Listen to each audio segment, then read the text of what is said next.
In today's video, I'm going to show you how to use tags, drop-down columns, and labels inside Monday.com so you can organize your boards more efficiently and keep your workflows clean and easy to manage. If you've ever felt like your tasks are getting messy or hard to filter, this tutorial will help you structure everything properly using the right column types. Make sure to watch until the end so you understand when to use tags versus drop-down columns, because they are not the same. And if this video helps you out, don't forget to like and subscribe for more simple Monday.com tutorials just like this. Let's jump right in. First, open your Monday.com board where you want to organize your tasks. You can use an existing board or create a new one. Once you're inside the board, look to the far right of your columns and click the plus icon to add a new column. This is where we'll start setting up dropdowns and tags. Let's begin with the dropdown column. Click the plus icon, then choose dropdown from the list of column types.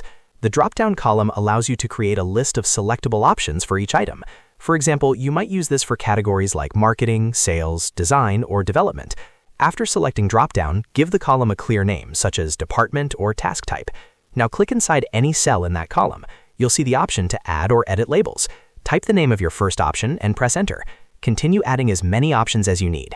One important thing to understand is that drop-down columns allow you to select multiple options in a single cell. That means one task can belong to both marketing and design at the same time if needed. This makes drop-down columns extremely flexible for categorization. Next, let's look at tags. Tags work a little differently. To add a tags column, again, click the plus icon on the far right and choose tags from the column list. Name it something like keywords or labels depending on your workflow. Once the column appears, click inside a cell and start typing to create a new tag. Press enter to save it. You can also select from existing tags once they've been created. The key difference between tags and drop-down columns is how they function across boards. Tags are account-wide in many cases, meaning they can be reused and recognized across different boards, making them useful for high-level organization. Drop-down options, on the other hand, are usually specific to that board unless you duplicate the structure elsewhere. Another powerful feature of both drop-downs and tags is filtering. At the top of your board, click the Filter button. You can now create conditions such as showing only tasks where the department dropdown includes marketing, or where the tags column contains a specific keyword. This is incredibly helpful when managing large projects with dozens or even hundreds of items. You can also use these columns in automations.